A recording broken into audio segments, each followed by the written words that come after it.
Hey everyone, I'm Sam from I Am Windsor, and today I'll be doing another Windsor Essex real estate review. For those who are new to the channel, I use my experience as a local guy who's bought and sold tons of property to teach you the ins and outs of the real estate game here in Windsor, Ontario. Now, disclaimer, I'm not affiliated with any agency, I don't make any money from these videos, and the opinions given are that of my own only. Let's jump into it. 1321 Henry Ford Center. Asking price $190,000. Not many pictures, so we'll just go into the description. So, attention investors and handymen, great investment opportunity. Bottom unit, 2 beds, 1 bath. Top unit, 2 beds, 1 bath. And main tenant pays 1150. Top tenant pays 1300. Okay, so that's over $2,000 on 190,000.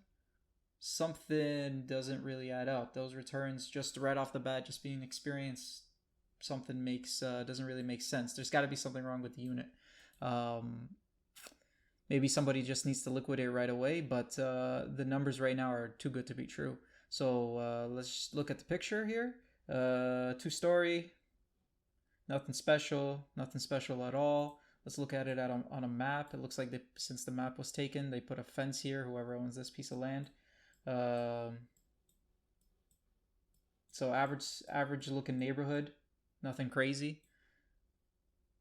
The property taxes are ridiculous. So $807 a year, so a little less than $68 a month. Super cheap. So let's jump into the numbers. So asking price $190,000, 20% down, so you'll need 38 plus 2 plus GST. So, or sorry, not GST, buyer's tax. So call it about 42 that you'll need to actually put down, 43. Altogether, your monthly cost should come out to, at that 190, almost $800. So based on just the upper unit being rented, so it's just $1,300. Well, we'll bring it down to $1,200 to average it out. Typically, a unit like that, I never do inclusive. Never ever do inclusive. Let them get their own power and water.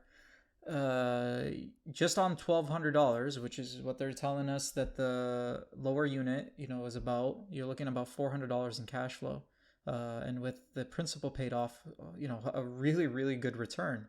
Just for fun, let's see what happens when we do. And then they're going to need. So this should cost. We'll go 300, and we'll go. You wouldn't pay this. Well, we'll go 350. So this should be 350 all the way around. Wow.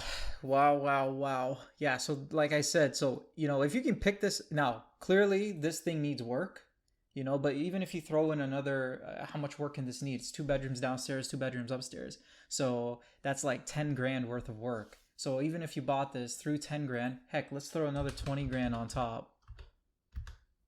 Right? So based on the numbers that they're telling us, which I think is really really on the high end. There's that risk of taking on tenants. You don't know their history, their payment history, whether they pay on time, etc., etc. Personally, I never do inclusive, and I don't like to buy real estate that has tenants already inside.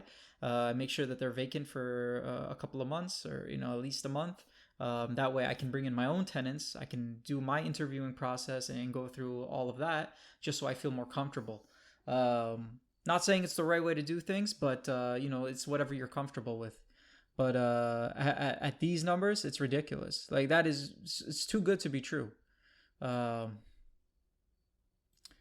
me bring it back down. So I think this will just based on these numbers, right? Just based on these numbers, this house can't go for 190. If I were to rent this out, I would go 1,500 to be on the safe side between the two. So 700 top, 700 bottom, or 700, 750, 750. Okay, so still good return. I think more accurate, right? So yeah, final thoughts on this one. It's tough because you got to really look at the inside. So I really wish that they had posted some pictures, and hopefully this is a new posting, so hopefully in the coming days they'll put some postings of what the inside looks like, because that will clear up, you know, what type of work needs to be done, etc., etc. You know, some information on the furnace, some information on the AC unit. Let me see if there's, you can see central air. No. And the water heater, the location of it, location, all important information to know. So at 190, even if you need to put in work, honestly, looks like a steal. Just 20% return on investment. Where else can you find that? Of course, like I said, the risks are inheriting tenants, and don't think that you can take on a property and kick tenants out. Can't do that. Morally, that's wrong, and legally, that's wrong. So, this is Sam from I Am Windsor.